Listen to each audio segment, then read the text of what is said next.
যে হাদিসটি ইমামুল বুখারী ও মুসলিম রাহমাতুল্লাহ আলাইহিমা বর্ণনা করেছেন।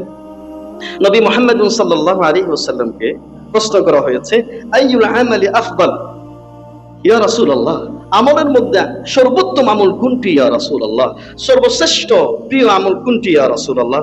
রাসূল সাল্লাল্লাহু আলাইহি ওয়াসাল্লাম বলেছিলেন, ঈমানুন বিল্লাহি ওয়া রাসূলিহি, আল্লাহ এবং তার রাসূলের প্রতি কি আনা? ঈমান আনা। কিলা সুম্মা মাযা, অতঃপর বলা হলো ইয়া রাসূলুল্লাহ, তারপরে কোন আমলটি? তারপরে রাসূলুল্লাহ সাল্লাল্লাহু আলাইহি ওয়াসাল্লাম বলেন, আল জিহাদু ফি সাবিলিল্লাহ, আল্লাহর রাস্তায় জিহাদ করা মন আল্লাহর কাছে একটি সর্বোত্তম আমল। তাহলে সাহাবা کرام তারা জানতেন, সাহাবা کرام তারা আমল করতেন, যে আমলের মধ্যে সর্বোত্তম আমল কি ছিল? আল্লাহর দ্বীনকে প্রতিষ্ঠা করার জন্য আল্লাহর রাস্তায় কি করা? জিহাদ ফি সাবিলিল্লাহ। সাহাবীরা বললেন, ইয়া রাসূলুল্লাহ, আপনি বলেছেন যে জিলহজ মাসের প্রথম 10 দিনের আমল অন্য কোন আমলের চাইতে, অন্য কোন দিনের চাইতে এই জিলহজ মাসের প্রথম 10 দিনের নেক আমল কার কাছে সবচেয়ে বেশি প্রিয়? আল্লাহর কাছে সবচেয়ে বেশি প্রিয়। সাহাবীরা বললেন, ইয়া রাসূলুল্লাহ, ওয়ালাল জিহাদু ফি সাবিলিল্লাহ, আল্লাহর রাস্তায় জিহাদ করার চাইতেও কি জিলহজ মাসের প্রথম 10 দিনের আমল আল্লাহর কাছে বেশি প্রিয়? তখন রাসূল সাল্লাল্লাহু আলাইহি ওয়াসাল্লাম বলেন, ওয়ালাল জিহাদু ফি সাবিলিল্লাহ, আল্লাহর রাস্তায় জিহাদ করার চাইতেও এই জিলহজ মাসের প্রথম 10 দিনের আমল মন আল্লাহর কাছে বেশি প্রিয়।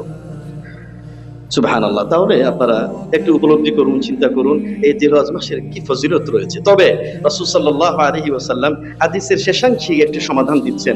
তিনি বলছেন, ইলা রাজুলান খারাজা বিনাফসিহি ওয়া মালিহি সুম্মা লাম ইয়ারজি মিন যালিকা বিশাইইন, তবে ওই মুজাহিদ ব্যক্তির কথা আলাদা, যে ব্যক্তি আল্লাহ রাব্বুল আলামিনের দ্বীন প্রতিষ্ঠা করার জন্য ঘর থেকে তার সম্পদ নিয়ে বের হয়েছে, তার অস্ত্র নিয়ে বের হয়েছে, তার জীবন নিয়ে বের হয়েছে এবং সেখানে গিয়ে সে শহীদ হয়ে গিয়েছে, তবে ওই ব্যক্তির কথা আলাদা। ওই ব্যক্তি কিন্তু মন আল্লাহর কাছে সবচেয়ে বেশি প্রিয়। তবে ওই ব্যক্তি জিহাদের ময়দানে শরীক হয়েছে, তবে তার জীবন নিয়ে, সম্পদ নিয়ে, তরবারি নিয়ে বাড়িতে ফিরে এসেছে, যদিও সে জিহাদের ময়দানে শরীক হয়েছে, তার চাইতেও এই জিহাদের ময়দানে শরীক হওয়ার চাইতেও যে ব্যক্তি গাজী হয়ে ফিরত এসেছে, কি হয়ে? তার জীবন নিয়ে ফিরে এসেছে জিহাদের ময়দান থেকে, ওই মুজাহিদ, জীবন্ত মুজাহিদ ব্যক্তির চাইতে জিলহজ মাসের প্রথম 10 দিনের আমল মন আল্লাহর কাছে বেশি প্রিয়। তবে ওই ব্যক্তির কথা আলাদা, যে ব্যক্তি জিহাদের ময়দানে শরীক হয়ে গিয়ে কি হয়ে গিয়েছে? শহীদ হয়ে গিয়েছে, মৃত্যুবরণ করেছে, শাহাদাত বরণ করেছে, ওই ব্যক্তি মন আল্লাহর কাছে বেশি প্রিয়।